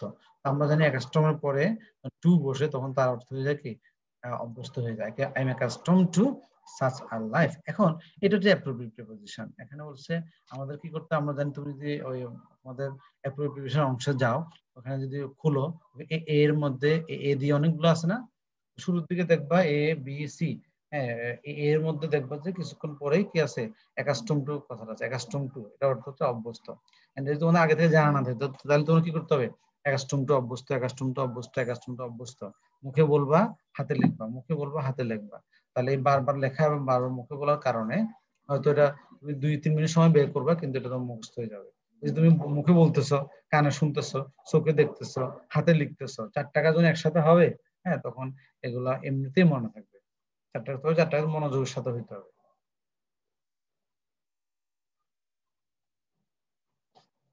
2 নম্বর উদাহরণটা দেখো, এটা একটু ব্যতিক্রম উদাহরণ। বলা হচ্ছে বাট নাকি একটা প্রেপোজিশন, কি বলছে, বাট নাকি একটা প্রেপোজিশন। এটা এমবিবিএস কোশ্চেন 19-20 আসছে। বলছে বাট নাকি প্রিপোজিশন, বলছে নিচে 4টা বাক্য আছে, 4টা বাক্যের মধ্যে 4টাতে বাট আছে, কিন্তু ওই 4টা বাক্যের মধ্যে কোন বাটটা প্রিপোজিশন হিসেবে ব্যবহার হয়েছে। আমরা তো জানি বাটটা কনজাংশন, ঠিক আছে, এটা কমপ্লেক্স সেন্টেন্স এটা কি ব্যবহার হয়। হ্যাঁ, তো কিন্তু এখানে প্রিপোজিশন হিসেবে ব্যবহার হতে হবে। তাহলে 4টা বাক্য পড়ার পরে তোমাকে ওরা বলছে, সি নম্বরটা বলছে none but the brave deserves the fair. হ্যাঁ, ওরা বলছে এই বাক্যে কি বাটটা কি হয়েছে, প্রিপোজিশন হিসেবে ব্যবহার করা হয়েছে, কনজাংশন হিসেবে ব্যবহার হয় নাই। তাহলে সেক্ষেত্রে আমরা কিভাবে বুঝবো? এখানে যে বাক্যটা অর্থ যদি আমরা ভালো করে খেয়াল করি, এখানে বাট বলতে তোমার উদর বুঝাচ্ছে। হ্যাঁ, নান বাট দ্য ডিজার্ভ মানে দ্য ব্রেভ মানে ব্রেভ ছাড়া, ব্রেভ ব্যতীত আর কেউ কি করে না, এরা ডিজার্ভ করে না। তাহলে none but the the brave মানে ব্রেভ ছাড়া, ব্যতীত। বাট বলতে ব্যতীত মানে ছাড়া বুঝাচ্ছে, কি বুঝাচ্ছে, উইদাউট বুঝাচ্ছে, ঠিক আছে। তো সেক্ষেত্রে এই উইদাউট বোঝানোর কারণে বাট কিন্তু বুঝিয়েছে উইদাউট, প্রিপোজিশনের কাজ করেছে, সেজন্য বাটটা এই সি নম্বরে কি বাটটা প্রিপোজিশন হবে, আর অন্যান্যগুলোতে ওগুলো প্রিপোজিশন হবে না, ঠিক আছে। এই হচ্ছে কথা। আমরা আর একটু পরে চলে যাই, বিশেষ করে এই 15 নম্বর 14 নম্বর দাও। হ্যাঁ, 14 নম্বরে কি বলছে, আমি একটু লাফাই লাফাই করাবো, যেহেতু বলছে পুরোপুরি করা সম্ভব না। তাহলে 14 নম্বরটা দেখো কি বলছে, do not prevent me dash going. Do not prevent me, সাধারণত প্রিভেন্ট উপরে অলওয়েজ ফ্রম বসে, ঠিক আছে, কোনো কিছু বিরত রাখা, বাধা দেওয়া বুঝাইতে prevent from. Do not prevent me from going there, ওখানে যাওয়া থেকে আমাকে বিরত করো না, বিরত রাখা, বিরত করা বুঝাইতে, ঠিক আছে। তারপর এটা খুব কমন একটা সেন্টেন্স, কিন্তু তারপর আমাদের ভুল হয়। আমার সাধারণত পারসিস্ট করে আমাদের হঠাৎ অন চলে আসে, কি চলে আসে, হি পারসিস্ট অন ডিস্টার্বিং মি, মানে এটা হচ্ছে নেতিবাচক অর্থে পারসিস্ট মানে জোর করা, মানে কোনো কিছুতে অনড় থাকা। হি পারসিস্ট অন ডিস্টার্বিং মি মানে সে আমাকে ডিস্টার্ব করবেই, মানে এই ব্যাপারে সে নিশ্চিত, সে আমাকে সবসময় ডিস্টার্ব করবে। তো সেই জন্য এখানে এটা অনেকটা গ্রুপ ভার্বের মতো, এখানে পারসিস্টের পরে অলওয়েজ কি হবে, ইন হবে। হি পারসিস্ট ইন ডিস্টার্বিং মি, মানে হচ্ছে সে আমাকে ইয়া করার জন্য, ডিস্টার্ব করার জন্য সে কি একদম অন্য অবস্থানে কি রয়েছে। তারপর 16 নম্বর দেখো, died, he died dash accident. তো আমাদের জানতে হবে ডাইডের উপরে অনেকগুলা প্রিপোজিশন আছে। আবার বলছি ডাইডের উপরে অনেকগুলো প্রিপোজিশন আছে। হ্যাঁ, তার কি হয়, বিভিন্ন বিভিন্ন কারণে মানুষ মারা যায়, বিভিন্ন উসিলায় মারা যায়। তো এই উসিলার উপর ভিত্তি করে কি করেছে, কিছু কিছু উসিলার ক্ষেত্রে আমরা ডাই শব্দটা ব্যবহার করি এবং তার সাথে একটা প্রিপোজিশন ব্যবহার করি বিশেষ অর্থ প্রকাশ করতে, ঠিক আছে। এখন সেটা কি কি দেখো, এখানে হচ্ছে ডাইয়ের পর বাই বসেছে, হি ডাইড বাই অ্যাক্সিডেন্ট। হ্যাঁ, তো বলা হচ্ছে দুর্ঘটনায় মারা গেলে কি হয়, বাই বসে। দুর্ঘটনায় মারা গেলে ডাইয়ের সাথে কি বসে, বাই বসে, দুর্ঘটনায় মারা যায়। তাহলে আমরা এখানে যেহেতু অ্যাক্সিডেন্টে মারা গেছে, এটা দুর্ঘটনা না, তাহলে এখানে কি বাই বসবে, এখানে কি বসবে, বাই বসবে। He died by accident. এখন মজার বিষয় হচ্ছে, সবাই তো অ্যাক্সিডেন্টে মারা যায় না, কেউ দেশের জন্য মারা যায়, অথবা কেউ খারাপ কাজ করে মারা যায়, ঠিক আছে, কেউ ভালো কাজ করে মারা যায়, কেউ উপকার করে মারা যায়, ঠিক আছে, ওটার উপর ডিপেন্ড করে। আবার কেউ রোগে মারা যায়, এটার উপর ডিপেন্ড করে কি এই ডাইয়ের উপরে অনেকগুলো প্রিপারেশন হতে পারে, ঠিক আছে। তার মধ্যে একটা আমরা দেখলাম ডাই বাই, মানে দুর্ঘটনায় মারা গেলে ডাই বাই, রোগে মারা গেলে ডাই অফ, ঠিক আছে, রোগে মারা গেলে কি ডাই অফ। অতিরিক্ত কোনো কিছু আহ অতিরিক্ত কোনো কিছু থেকে তোমার যদি হয়, তাহলে আবার একটা ডাই ফ্রম আছে, ঠিক আছে, ডাই ফ্রম, ঠিক আছে, ডাই ফ্রম যদি অতিরিক্ত কোনো কিছু খাওয়া থেকে মারা যায়। তাহলে এভাবে ডাইয়ের 6টা 7টা 8টা ব্যবহার আছে, 4টা ব্যবহারই বেশি। রোগে মারা গেলে অফ, রোগে মারা গেলে কি অফ। তারপরে দুর্ঘটনা মারা গেলে হচ্ছে তোমার বাই। হ্যাঁ, আর যদি অতিরিক্ত কোনো কিছু থেকে মারা যায় তাহলে হচ্ছে ফ্রম। তাহলে কি হচ্ছে, from, he died from over eating, সে অতিরিক্ত খেয়ে মারা গেছে। He died from over drinking, সে অতিরিক্ত ড্রিঙ্ক করে মারা গেছে। তো এই অর্থে কি হয়, আমাদের এই ডাইটটা এটা অ্যাপ্রোপ্রিয়েট প্রিপারেশন, তবে এটার মানে 6-7টা, এটার পরে ডাইরের পর 6-7টা প্রিপারেশন বুঝতে পারে, ঠিক আছে। সেক্ষেত্রে এখানে আমাদের যেটা করতে হবে, অর্থ অনুসারে, যেমন এসে আগে জানতে হবে যে কখন, মানে কোন মৃত্যুটার সাথে বাই বসে আর কোন মৃত্যুর সাথে বাই বসে না, সেটা আমাদের জানতে হবে। সেটা জানার জন্য আমাদের একটা কাজ আছে, সেটা আমরা একটু দেখবো। যেমন ডাই বাই, ডাই ফর, ঠিক আছে, ডাই অফ, হ্যাঁ, ডাই এট, সবগুলো অপশনে কি বসতে পারে, ঠিক আছে। কিন্তু মানে এক্সিডেন্ট বুঝাতে কি একটাই বসবে, সেটা হচ্ছে die, died by. Died by দুর্ঘটনা বুঝাইতে কি করতে হয়, এক্সিডেন্টের পূর্বে পাই বসাতে হয়। ঠিক আছে, এরপরে আমরা একটু পিছনে যাই। এটা সুন্দর একটা, এখন যেহেতু শীতকাল চলে আসছে, ঠিক আছে, আমরা বাসায় সবাই কাঁথা মুড়ি দিয়ে ঘুমাই। অনেক কাঁথা বানিয়ে নকশি কাঁথা হয়ে থাকে। ঠিক আছে, শি পুট কুইল্ট, হ্যাঁ, ড্যাশ মি, হ্যাঁ, সে একটা কুইল্ট, মানে আমরা অনেক সময় রাতের বেলা আমরা ঘুমিয়ে যাই।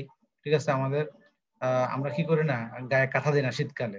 তখন আমাদের মুরব্বীরা, বাবা মা অথবা বড় বোন কি করে, আমাদের গায়ে একটা কাঁথা দিয়ে দেয়। ঠিক আছে, তো she put quill dash me, তার মানে কি, সে আমার আমার গায়ের উপর কি দিল, একটা চাদর দিল, একটা ইয়ে দিল, কাঁথা দিল। তাহলে আমার উপরে দিল না, গায়ের উপর দিল না, উপরে দিলে কি হবে, অন হবে, ওভার হবে, আপন হবে নাকি অ্যাবাভ হবে, কেউ অ্যাবাভ হবে কিনা, কোনটা হবে? তা আমরা এখানে বলছে আহ ইয়া এরপরে কি হবে, কুলের কোয়ার্টের পরে, sorry quill, she put quill dash me.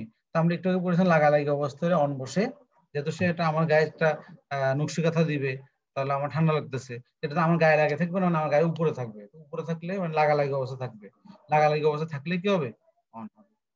ঠিক আছে, লাগালাগি অবস্থা থাকলে কি হবে, অন হবে, অন মি।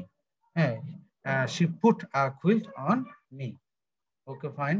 দেন আসো, আমরা একটু পরে চলে যাই।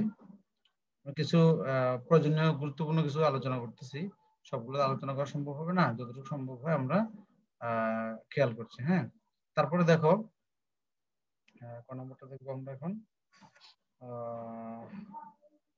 28 নম্বরটা দেখো। আই ওয়াজ, এটা খুব সুন্দর একটা জিনিস, আমি আরো দুইটা ডিসকাস করবো এখান থেকে।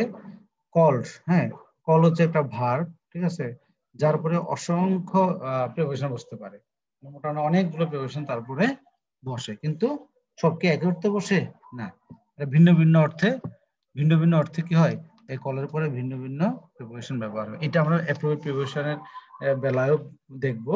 এখন আমরা একটু দেখে নিচ্ছি অ্যাপ্রোপ্রিয়েট প্রিপোজিশন। কলের পরে দেখো, আমি যখন কারো বাসায় যাই, একজন অসুস্থ হয়েছে, তাকে আমি দেখতে গেছি, এটা হচ্ছে এক হিসাব। আর হচ্ছে আমি অসুস্থ, কেউ আমাকে দেখতে আসছে, এটা হচ্ছে আরেক হিসাব। দুই জায়গায় কল হবে, তো প্রিপোজিশনটা ভিন্ন হবে। বুঝতে পারছি? আমি গিয়ে দেখে আসছি, তার বাড়িতে গিয়ে, অথবা সে আমাকে দেখতে আসছে, হ্যাঁ, অথবা ডাক্তার আমাকে, মানে আমি এত বেশি অসুস্থ হয়েছি, ডাক্তার কাছে যাওয়া আমার পক্ষে সম্ভব না, ডাক্তার এসে আমাকে দেখতেছে। এই যে দুইটা বিষয়, এটা হচ্ছে কল ইন আর হচ্ছে call at. Call in, sorry, call in আর কল অন, কল ইন আর হচ্ছে কল অন। যখন আমরা কি করি, কাউকে ডেকে পাঠাই, ওই যে বলে নাই, ডাক্তার ডাকো, ডাক্তার ডাকো, হ্যাঁ, please call in a doctor, এটা হয়তো কোনো সময় প্রস্তুত কিনা জানি না, কল ইন এ ডক্টর মানে ডাক্তার ডাকো, কল ইন এ ডক্টর। যখন কলের পরে ইন বসবে, তখন বুঝতে হবে মানে তোমাকে ডাকতে হবে, যে যে জায়গায় আছো ওই জায়গায় দাঁড়িয়ে, হ্যাঁ, মানে মানে দেখো, I was called in to see him. ঠিক আছে, কল ইন অর্থ হচ্ছে ডাকা, কল ইন অর্থ কি, ডাকা। আই ওয়াজ কল্ড, আমাকে ডাকা হয়েছিল টু সি হিম। তার মানে ওই যে আমরা যখন ডাক্তার কাছে, ডাক্তার যখন রুগী দেখবে, অনেক সময় কি করে, ডাক্তারকে ডাকে যে আপনি বাসায় এসে, বাসায় এসে দেখে যান, তখন হবে কল ইন। আর যখন তুমি তুমি নিজে গিয়ে ডাক্তারের কাছে গিয়ে ডাক্তারের চেম্বারে নিজেকে দেখাবে, তখন কল অন, তখন কি হবে, কল অন। কল মানে ডেকে আনা, আর কল মানে কি, গিয়ে দেখা করে আসা। ঠিক আছে, এবং কলের আরগুলা, হ্যাঁ, কলের কি আছে, আরো অনেকগুলা অপশন আছে, যে কলের পরে আরো কি হতে পারে, প্রিপোজিশন বসতে পারে। যেমন এটা কি হতে পারে, কল অন বললাম, ঠিক আছে, তারপরে কল ইন বললাম, তারপরে আরো হতে পারে, আমি আরো দুইটা উদাহরণ দিচ্ছি কলের।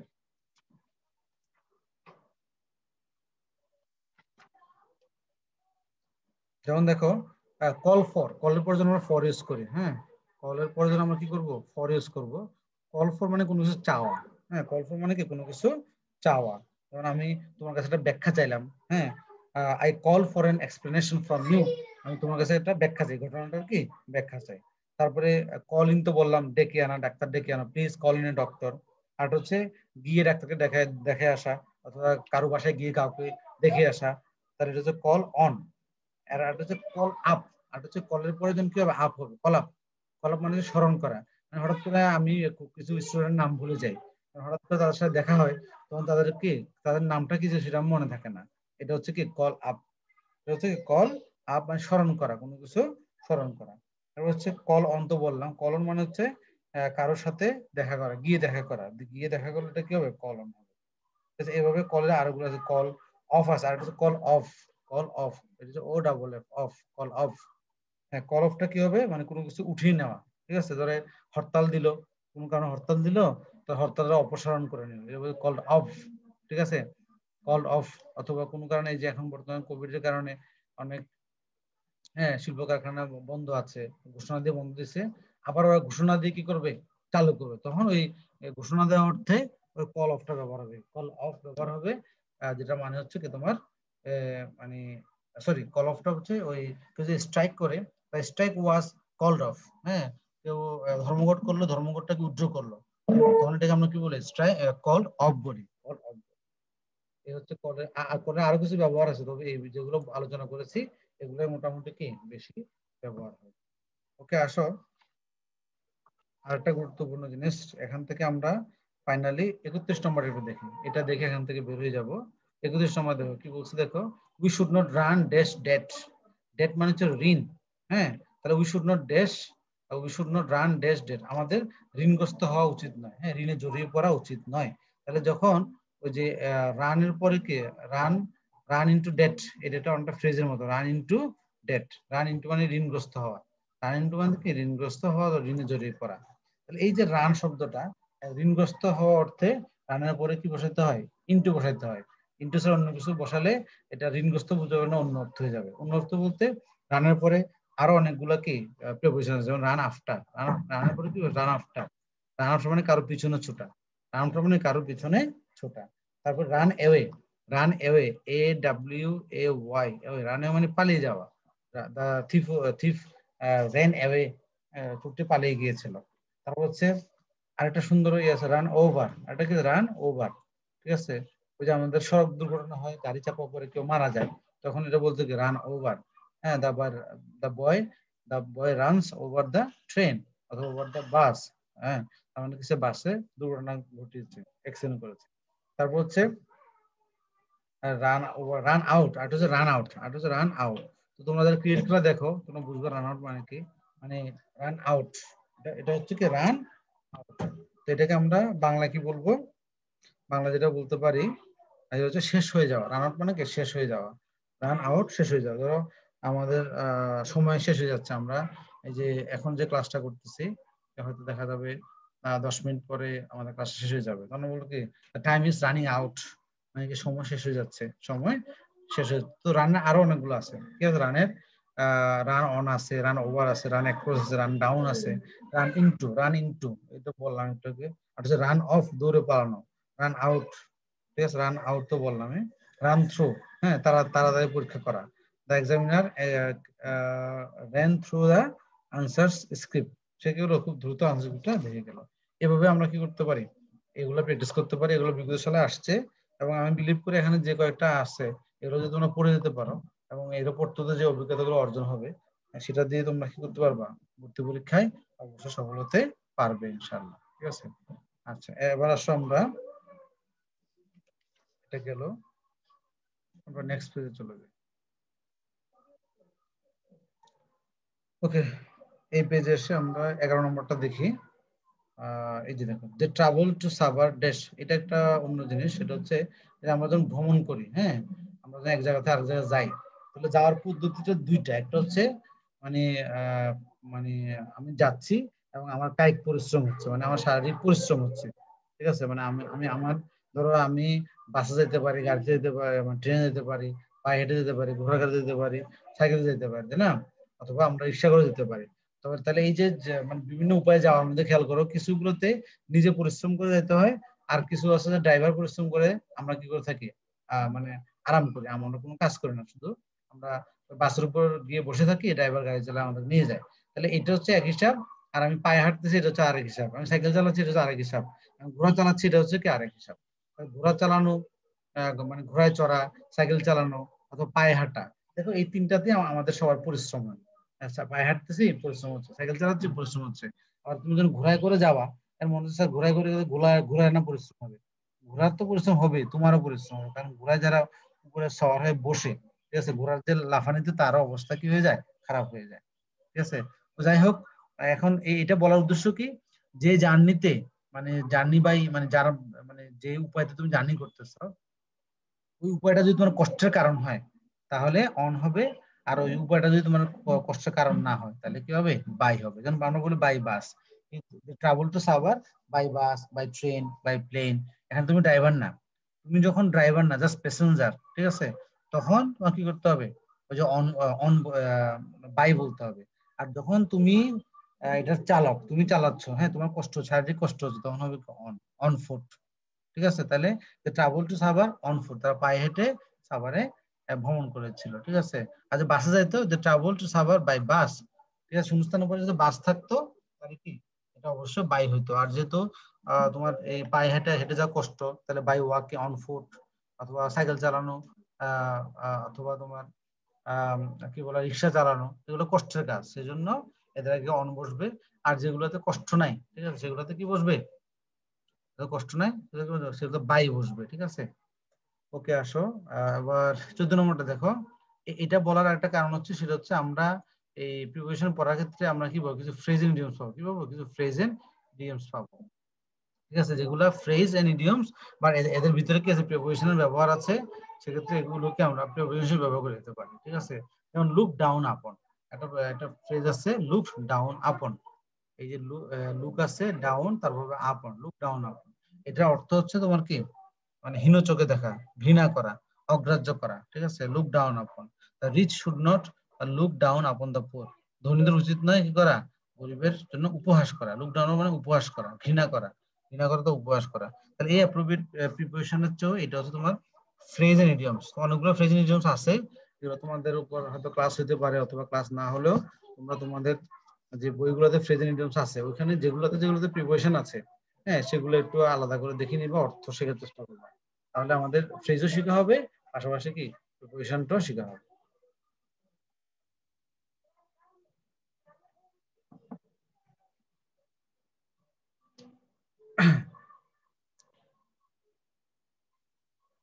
ওকে, আসলে এবার আমরা ঢাকা ইউনিভার্সিটির একটা কোশ্চেন দেখি। এতক্ষণ আমরা মেডিকেল দেখলাম আর বিসিএস দেখলাম, হ্যাঁ, আমরা এখন দেখবো ঢাকা বিশ্ববিদ্যালয়ের কিছু কোশ্চেন দেখবো, ওরা কেমন করে। এই যে দেখো ঢাকা বিশ্ববিদ্যালয়ের কোশ্চেন।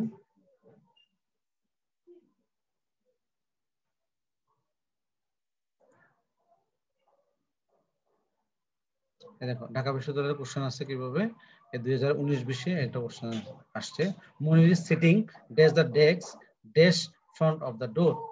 তাহলে একটা ডেস্ক মানে আমরা একটা আমরা যদি চাকরি করি কোনো একটা অফিসে, মানে অনেকের নিজস্ব একটা ডেস্ক থাকে, আর সামনে একটা টেবিল থাকে, চেয়ার থাকে, ঠিক আছে, ডেস্ক। তাহলে এটাকে বলতে হয়, ডেস্ক বলতে সবসময় এট দ্য ডেস্ক বলতে, কি বলতে, এট দ্য ডেস্ক। কি বলতে হয়, এটা ছোট একটা স্থান না, ছোট এবং নির্দিষ্ট একটা স্থান, তার আগে আমরা ক্যাট বসাবো।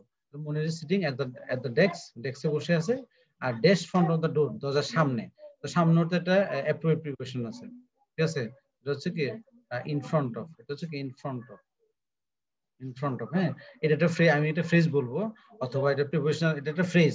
সেটা এমনি সিম্পলি ফ্রেজ বলতে পারো, অথবা প্রিপোজিশনাল ফ্রেজ বলতে পারো। কারণ কি, এটা শুরু হয়েছে প্রিপোজিশন দিয়ে, শেষ হয়েছে কি প্রিপোজিশন দিয়ে, ঠিক আছে, মাঝখানে ফ্রন্ট শব্দটা আছে। তাহলে এখানে এটা এটা একটা আমরা জানি কমন জিনিস হচ্ছে ইন ফ্রন্ট অফ, হচ্ছে কি in front of, F R and in front of. এটা অর্থ হচ্ছে সম্মুখে, সামনে, এই ফ্রেজটা। এই ধরনের ফ্রেজগুলো আমাদের শিখে ফেলতে হবে, কারণ ফ্রেজের ভিতরে কি আছে, প্রিপোজিশন আছে, ফ্রেজগুলো আমাদের শিখে ফেলতে হবে, খুব বেশি ইম্পর্টেন্ট। 2 নম্বরটা দেখো, দ্য ওয়ার্ক ওয়াজ ফিনিশড, কাজটি শেষ হয়েছিল, ড্যাশ টাইম, মানে সঠিক সময়, যথাসময়, নির্দিষ্ট সময় শেষ হলে বলে অন টাইম বলে। কি বলে, অন টাইম। কোন কাজ যখন নির্দিষ্ট সময় শেষ হয় তখন এটাকে বলে অন টাইম। এখানে হবে অন টাইম। তাহলে the work was finished on time and dash budget, এবং বাজেটের মধ্যে, আবার কি বলছে, নির্ধারিত বাজেটের মধ্যেই যখন হয় তাহলে বলতে উইদিন, উইদিন বাজেট, মানে যে বাজেট করে গেছিল এই বাজেটের মধ্যেই কি কাজটা শেষ হয়েছে। তাহলে তখন এই কোনো কিছুর মধ্যে বলতে এটা উইদিন ব্যবহার হয়। কি ব্যবহার হয়, উইথ ইন ব্যবহার হয়, উইদিন, উইদিন বাজেট, বাজেটের ভিতরে, বাজেটের মধ্যে, যে নির্ধারিত বাজেট ছিল তার মধ্যেই, যে টাইম ছিল তার মধ্যে কি সে, দ্য ওয়ার্ক ওয়াজ ফিনিশ, কাজ শেষ হয়েছিল, অন টাইম, সময় মতো শেষ হয়েছিল, and and on time, and within the budget, within budget মানে বাজেটের ভিতরে কাজটা শেষ হয়েছিল। এই হচ্ছে ঢাকা বিশ্ববিদ্যালয়ের দুটো এক্সাম্পল দিলাম। আরেকটা এক্সাম্পল দিব কিনা দেখি।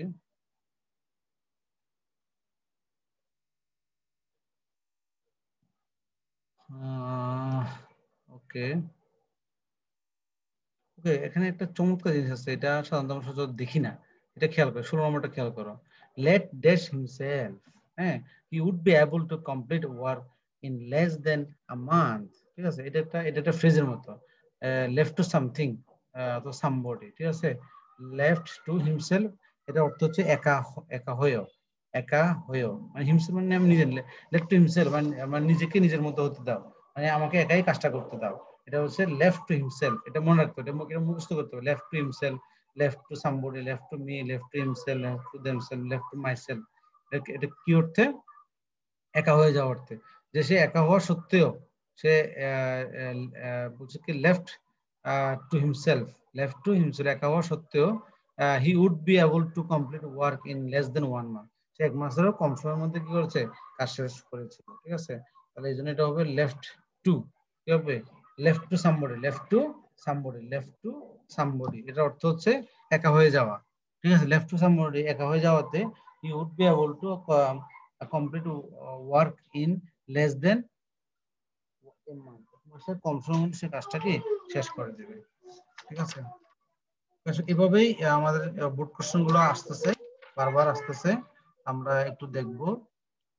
এবার আমরা দেখি, আর একটু দেখে আসি, আর একটা বোর্ড কোশ্চেন দেখে আসি সামনে।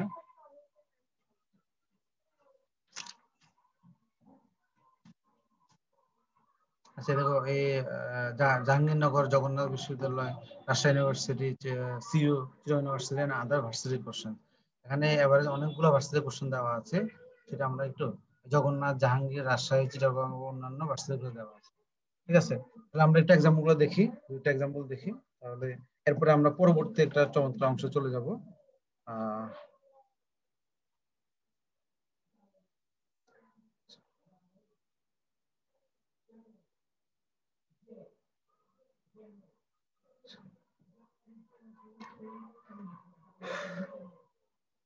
আচ্ছা, যেমন দেখো, এই যে 3 নম্বরটা দেখো। 3 নম্বরটা বলছে you should not be indifferent dash to your sons conduct. Indifferent, এটা শব্দ হচ্ছে উদাসীন, ইনডিফারেন্ট শব্দ হচ্ছে উদাসীন, এবং কোনো কিছু উদাসীন থাকা অর্থে সবসময় টু বসে, ইনডিফারেন্ট টু বসে, সবসময় ইনডিফারেন্ট টু বসে। তোমার যদি এটা জানা না থাকে, অর্থ জানা না থাকে, এবং ইনডিফারেন্টের পরে প্রিপোজিশন কি সেটা জানা না থাকে, তাহলে কি করতে হবে? Indifferent to something, indifferent to something, মানে বারবার পড়তে হবে। ইনডিফারেন্ট টু, কোনো কিছুর প্রতি উদাসীন, ইন্ডিফারেন্ট টু সামথিং, কোনো কিছুর প্রতি উদাসীন, অর্থাৎ শুধু উদাসীন, ইন্ডিফারেন্ট টু উদাসীন, ইন্ডিফারেন্ট টু উদাসীন, ইন্ডিফারেন্ট টু উদাসীন, এভাবে অনেকবার পড়তে হবে। পড়ে পড়ে এটা আমাদের আয়ত্তে আনতে হবে। বারবার পড়লে কি হবে? এটা আমাদের ব্রেনে হিট করবে, এবং একটা সময় এটা স্থায়ী মেমোরি হয়ে যাবে। আমরা অনেক সময় হয় কি, আমরা ভুলে যাই কেন? কারণ আমরা পড়লাম, কিন্তু এটা মেমোরিতে স্থায়ী হওয়ার আগেই তুমি এটা পড়া বন্ধ করে দিলে। একবার দুইবার পড়ছো, এরপরে পড়ো না, কিন্তু ততক্ষণে এটা কিন্তু মেমোরিতে স্থায়ী হয় নাই। স্থায়ী হওয়ার আগে তুমি কি এটা পড়া ছেড়ে দিছো। হ্যাঁ, সেক্ষেত্রে এই জন্য কিছুদিন পরে, 1 সপ্তাহ পরে আমরা অনেক কিছু ভুলে যাই। আবার কিছু কিছু ঘটনা আছে যে একবার ঘটছে, যে ছোটবেলায় ঘটনাগুলো ঘটছে, আমরা এখনো মনে রাখছি। তার কারণ কি? ওই যে ঘটনাগুলো খুব স্ট্রাইকিং ছিল, আমরা মানে মনের ভিতর থেকে আমরা ঘটনাগুলো উপলব্ধি করেছিলাম, ফিল করেছিলাম, যেগুলো এই জন্য আজকেও কি এগুলো আমাদের মনে আছে। কিন্তু আবার দেখা যায় 1 সপ্তাহ আগের ঘটনাগুলো মনে নেই, 2 দিন আগে যে পড়েছিলাম ইন্ডিফারেন্টের পরে কি বসে, সেটাও মনে নেই। কারণ হচ্ছে একটাই, আমাদের পড়ার যে মানে যে কনসেন্ট্রেশন দিয়ে পড়া উচিত, মনোযোগ দিয়ে পড়া উচিত, সেদিকে আমাদের মনোযোগটা নাই। আমরা চেষ্টা করব একটু কি মনোযোগ দিয়ে পড়ার জন্য। ঠিক আছে, এবার আসো, বারবার পড়তে হবে, বারবার মনোযোগ দিয়ে পড়তে হবে। ঠিক আছে, এবার আসো, এই যে এটা with travel dash 6.45 train which arrived at 8:30। তো এটা ট্রেনটা ছিল 6:45, আসছে কি 8:30। তার মানে কি, যে ট্রেনটা আসছিল সেটা সময় মতো আসছিল, সময় মতো আসে নাই।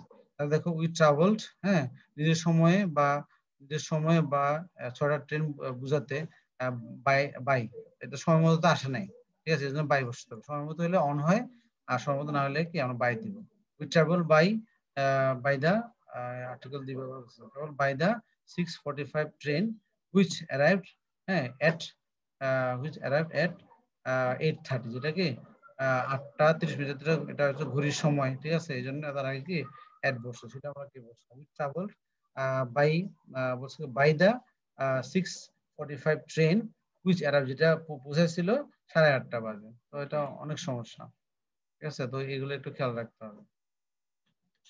এখানে অনেকগুলো আছে, টোটাল 14টা পেজ আছে।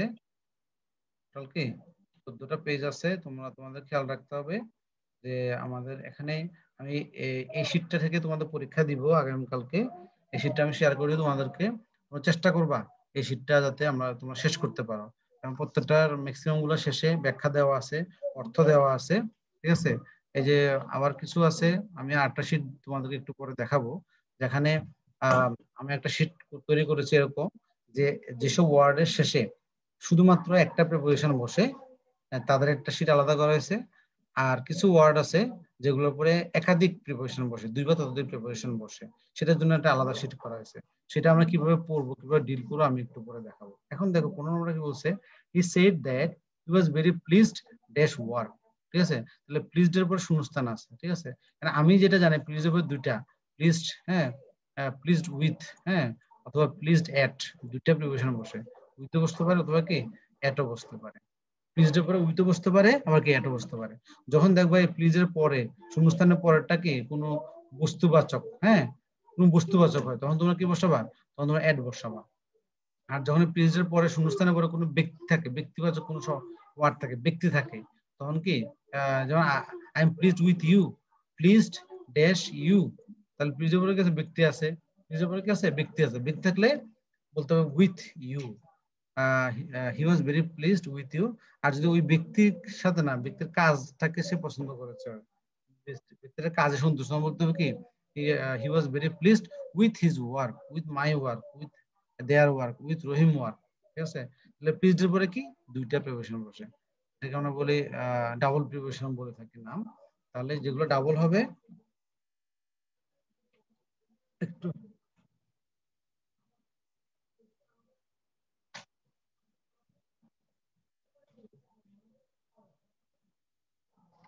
আমাদেরকে এটা একটু খেয়াল করতে হবে, যেগুলো ডাবল ডাবল আছে এগুলো ব্যাখ্যা সহ আমাদের শিখতে হবে। ঠিক আছে?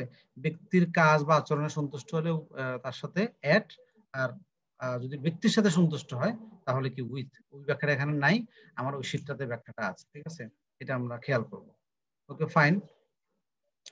তারপরে আহ, এই পুরা শীটটা দেখো, লাস্টে দেখো অনেকগুলা অপশন আছে এখানে, প্রায় 340টা, আরো বেশি আছে। এগুলো সবগুলো পড়তে হবে একদম। তোমাদের 2012 সাল 13 সাল থেকে শুরু করে 2019 সাল পর্যন্ত যতগুলো কোশ্চেন আছে শীটটার মধ্যে এগুলো আছে। আর তোমাদের কাছে নিজস্ব যদি বই থাকে ওখানে তো পড়তে পারো। ঠিক আছে?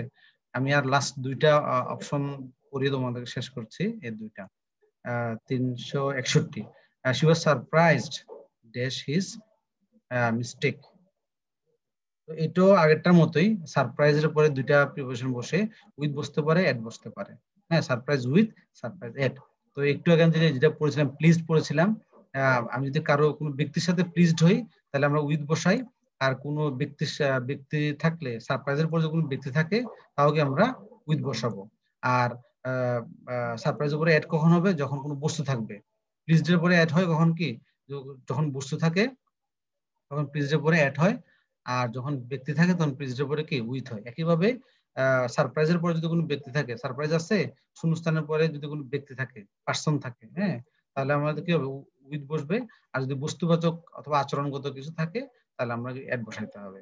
তো এরকম উইথ এবং অ্যাড দিয়ে আরো অনেকগুলো আছে। আমি গত ক্লাসে ভয়েস পড়িয়েছিলাম, ওই ওইখানে ওই ভিডিওটাতে কি আছে, একটা লিস্ট আছে যে কিছু ভার্ব আছে তাদের পরে আহ উইথও বসতে পারে, এটও বসতে পারে। ওটা হচ্ছে মানে পেসিভ ভয়েস করার সময় আমরা অনেক সময় বাই বসে না, একটা কাজ করেছিলাম যে পেসিভ ভয়েস করার সময় তো 98% ক্ষেত্রে বাই বসে, 2% অথবা less than 2% ক্ষেত্রে কি হয়, বাইয়ের পরিবর্তে উইথ, এট, অন অথবা টু বসে। ওইটার একটা লিস্ট দেখিয়েছিলাম। সেখানে কি ছিল, যারা ওইটা দেখো না তোমরা দেখে নিবা। ওইটাতে একটা লিস্ট ছিল, ওখানে ওই এগুলা প্রায় 7টা না 8টা ভার্ব আছে, যেখানে উইথও বসতে পারে আর কি এটও বসতে পারে। সবগুলোর ক্ষেত্রে নিয়ম একটাই মনে রাখবা, সেটা হচ্ছে এইসব ভার্বগুলো শেষে যদি কি ব্যক্তি থাকে, শূন্যস্থান ব্যক্তিবাচক থাকে, তাহলে উইথ দিবা। আর বস্তুবাচক অথবা আচরণ থাকলে তোমরা কি অ্যাড দিবা, তাহলে হিসাবটা সহজ হয়ে যাবে। ফাইনাল বলছে এটা, do away with your bad habits, মানে ত্যাগ করা অর্থে, হ্যাঁ, দূর করা অর্থে একটা ফ্রেজ আছে, ফ্রেজ, এটাকে আমরা বলি ফ্রেজ বলে থাকি, do away with. Do away with, এটা খেয়াল রাখবো, এটা মুখস্থ করে, do away with, do away পরে দেখো অ্যাওয়েটা একটা প্রিপোজিশন, উইথ একটা প্রিপোজিশন, দুইটা পরপর দুইটা প্রিপোজিশন আছে, হতে পারে, ঠিক আছে। Do away with your bad habits, তোমার যে খারাপ অভ্যাসগুলো আছে এগুলো ত্যাগ করো, এগুলো পরিহার করো। এই অর্থে কি হবে, ডু অ্যাওয়ে উইথ, এটা একটা অ্যাপ্রোপ্রিয়েট প্রিপোজিশন বলতে পারো, অথবা এটা ফ্রেজ হিসাবে, ফ্রেজিনিজম হিসাবে ব্যবহার হয়, ঠিক আছে। এই হচ্ছে বিষয়টা। আমি এখন আরেকটা শীট শেয়ার করবো তোমাদের সাথে, সেটা হচ্ছে, সেটা একটু দেখাচ্ছি তোমাদেরকে, দেখো।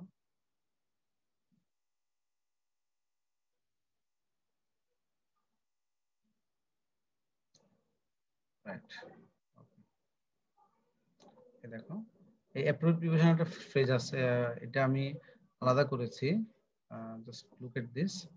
এখানে এটা হচ্ছে, এটার নাম হচ্ছে মানে এক বা একাধিক, যে ওয়ার্ডগুলোর পরে এক বা একাধিক প্রিপোজিশন ব্যবহার হয় এবং ভিন্ন ভিন্ন অর্থে ব্যবহার হতে পারে, সেটার জন্য একটা শীট আলাদা করে করা হয়েছে। এগুলো সবগুলো জোড়া জোড়া করা হয়েছে। যেমন দেখো প্রথমটা দেখো, প্রথম যে এক্সাম্পলটা হচ্ছে অ্যাভয়েড বাই। তোমাদের যে কোনো প্রিপোজিশন বইয়ের প্রথম শব্দটা হচ্ছে অ্যাভয়েড হতে পারে, অ্যাভয়েডের পরে বাই বসতে পারে, অ্যাভয়েডের পরে ইন বসতে পারে, অ্যাভয়েডের পরে অ্যাড বসতে পারে, অ্যাভয়েডের পরে উইথ বসতে পারে। আবার এটা প্রথমে প্রথমে মুখস্থ করতে হবে অ্যাভয়েডের পরে কি কি বসে। অ্যাভয়েডের পরে বাই বসে, avoid by something, avoid in some, somewhere, S W H মানে সামওয়্যার। এখানে কিছু শীটটা যদি আমি তোমার সাথে শেয়ার করি, তোমরা আগে এটা একটু করে নেবে। এস টি এইচ মানে হচ্ছে সামথিং, এস ডাব্লিউ এইচ মানে সামওয়্যার, আর এস বি মানে হচ্ছে সামবডি, ঠিক আছে। এখানে সংক্ষেপ আমি এদিকে সংক্ষেপে দেওয়া হবে, তোমরা এটা থেকে খেয়াল করে নেবা। যাই হোক, তাহলে অ্যাভয়েড বাই সামথিং, কোনো কিছু, এটা যখন অ্যাভয়েডের পরে সামথিং কোনো কিছু থাকবে, তখন এটা অর্থ হবে মেনে চলা, ঠিক আছে। যারা আমরা কি করি, সমাজের নিয়ম কানুন মেনে চলি, আমরা টিচারদের অ্যাডভাইস মেনে চলি, তখন বলতে হবে কি, মেনে চলা অর্থে অ্যাভয়েড বাই সোশ্যাল রুলস, অথবা অ্যাভয়েড বাই টিচার্স অ্যাডভাইস, এটা হতে পারে। দেন অ্যাভয়েড ইন, এটা হচ্ছে কোনো বড় স্থানের পূর্বে বসবাস করে, তখন অ্যাভয়েডের পরে যখন কি থাকবে, অ্যাভয়েডের পরে যখন কোনো বড় স্থান থাকবে, অ্যাভয়েডের পরে যখন শূন্যস্থান থাকবে, তারপরে কোনো বড় স্থান থাকবে, তখন আমরা দিব অ্যাভয়েড ইন। আবার অ্যাভয়েডের পরে যদি কোনো ছোট স্থান থাকে, আগ্রাবাদ, হ্যাঁ, মিরপুর, গুলিস্তান, ছোট স্থান থাকে, তখন তার উপরে কি বসবে, অ্যাভয়েড এট। ওই যে আমরা এট এবং ইনের ব্যবহার তো আগেই শিখছি। আর হচ্ছে তুমি যদি কারোর সাথে বসবাস করো, যদি বুঝাও যে আমি বাবা মায়ের সাথে থাকি, আমি আমার বন্ধুর সাথে থাকি, আমি আমার ভাইয়ের বড় ভাইয়ের সাথে থাকি, আমি আমার বোনের সাথে থাকি, তখন খেয়াল করতে হবে অ্যাভয়েডের পরে যদি কোনো ব্যক্তি থাকে, হ্যাঁ, অ্যাভয়েডের পরে যদি কোনো ব্যক্তি থাকে, তখন উইথ। এই যে একটু আগে বললাম প্লিজড উইথ ব্যক্তির ক্ষেত্রে প্লিজড উইথ, সারপ্রাইজ উইথ ব্যক্তির ক্ষেত্রে। একইভাবে অ্যাভয়েডের পরেও কি যদি ব্যক্তিবাচক কিছু শব্দ থাকে, নাউন প্রনাউন থাকে, তখন তোমরা কি করবা, ব্যক্তিবাচক নাউন প্রনাউন, অন্য নাউন প্রনাউন না, তখন অ্যাভয়েডের পরে উইথ বলবে, avoid with. I avoid with my parents, I my cousin avoids with me. আমার কাজিন আমার সাথে থাকে, আমি আমার বাবা মার সাথে থাকি। ওই কারোর সাথে সঙ্গে থাকা বোঝালে অ্যাভয়েড উইথ, হ্যাঁ, ছোট স্থানে থাকা বোঝাতে অ্যাভয়েড এট, বড় স্থানে থাকা বোঝাতে অ্যাভয়েড, হ্যাঁ, ইন। আর কোনো কিছু মেনে চলা, নিয়ম কানুন মেনে চলা, উপদেশ মেনে চলা, আদেশ নিষেধ মেনে চলা অর্থে অ্যাভয়েড বাই। তোমাদের প্রথমে এইভাবে জোড়া জোড়া শিখতে হবে, ঠিক আছে। যে অ্যাভয়েডের পরে এই চারটা প্রিপারেশন বসে, অ্যাভয়েড বাই বসে, অ্যাভয়েড ইন বসে, অ্যাভয়েড এট বসে, অ্যাভয়েড উইথ বসে, প্রথমে চারটা মুখস্থ করতে হবে। এরপরে মুখস্থ তো কোনটা কোন অর্থে ব্যবহার হয় বাংলা মুখস্থ করবা, হ্যাঁ, তাহলে অটোমেটিক ইংলিশটা তোমরা পেয়ে যাবা। একইভাবে অ্যাবাউন্ট ইন, অ্যাবাউট উইথ, হ্যাঁ, অ্যাকাউন্ট ফর, অ্যাকাউন্ট টু। আর একটু আগে তো আমরা ডায়েরির ক্ষেত্রে বললাম, কলের ক্ষেত্রে অনেকগুলো কথা বললাম, ডায়েরির ক্ষেত্রে অনেকগুলো বললাম। এভাবে বেশ লম্বা একটা লিস্ট আছে, অনেক বড় একটা শীট আছে, এখানে কি হয়, ডাবল ডাবল আছে। যেমন এই যে কেয়ার ফর, হ্যাঁ, কিউর ফর, অথবা কিউর অফ, হ্যাঁ, দুইটা আছে। তারপরে এই যে contrast two, contrast with. Contrast two দেখো সুন্দর একটা জিনিস, বৈসাদৃশ্য জিনিসের মধ্যে যদি কি থাকে, বৈসাদৃশ্য, আর কন্ট্রাস্ট উইথ সেটাও বৈসাদৃশ্য দেখানো। কন্ট্রাস্ট মানে কি, বৈসাদৃশ্য, এটা his speech contrast to his action, তার কাজের সাথে, হ্যাঁ, তার কথার সাথে তার কাজের মিল নাই, হ্যাঁ, মানে বৈসাদৃশ্য, এই জন্য কি কন্ট্রাস্ট টু। আর his action contrasted sharply with his promise, তার প্রমিসের সাথে, ওই সাথে অর্থে তার প্রমিসের সাথে তার কাজের কিনা কোনো মিল নাই, ঠিক আছে। এই হচ্ছে বিষয়। আরেকটা শীট দেখো, আমি আরেকটা শীট শেয়ার করতেছি।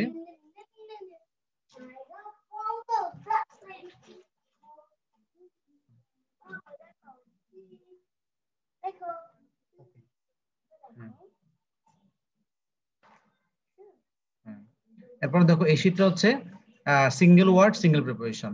এই শীটটাতে একটা ওয়ার্ডের সাথে একটা প্রিপোজিশন হবে, সেগুলো আলাদা করে রাখা হয়েছে। একটা প্রিপোজিশন একটা ওয়ার্ড এবং একটা ওয়ার্ডের সাথে একটা প্রিপোজিশন, এদের সাথে অন্য কোনো প্রিপোজিশন বসবে না, ঠিক আছে? যেমন এক্সিড টু, এটা অর্থ হচ্ছে রাজি হওয়া। তো যখনই তোমরা দেখবা এক্সিড আছে, হ্যাঁ, এক্সিডের পরে শূন্যস্থান আছে, এখানে শুধু টুই বসাইতে পারবো, অন্য কিছু বসবে না।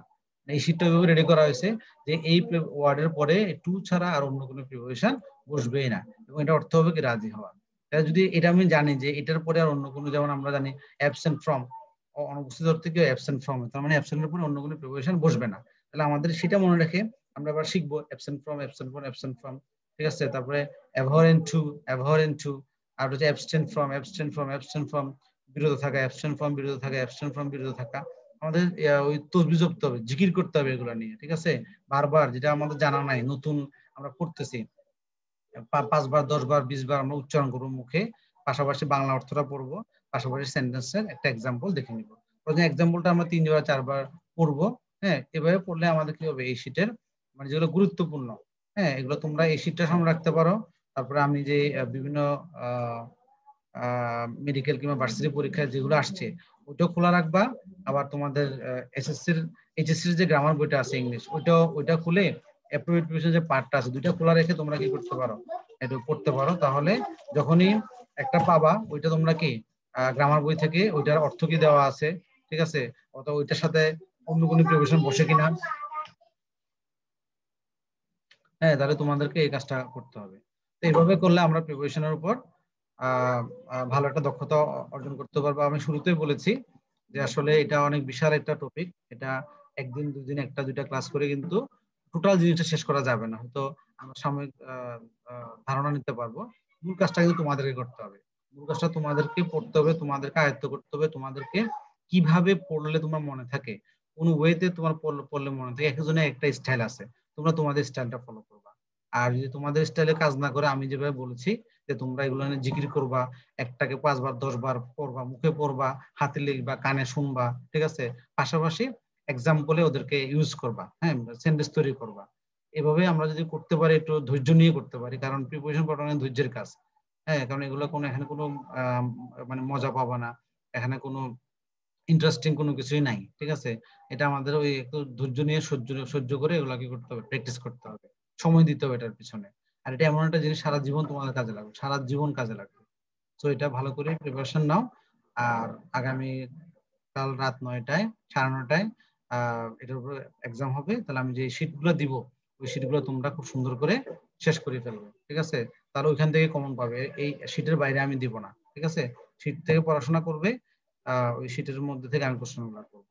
তাহলে আজকে এই পর্যন্ত থাক। ভালো থাকবা, সুস্থ থাকবা, এবং এই প্রিপারেশন নিয়ে একটু ভালো করে কাজ করবা, ঠিক আছে? ধন্যবাদ।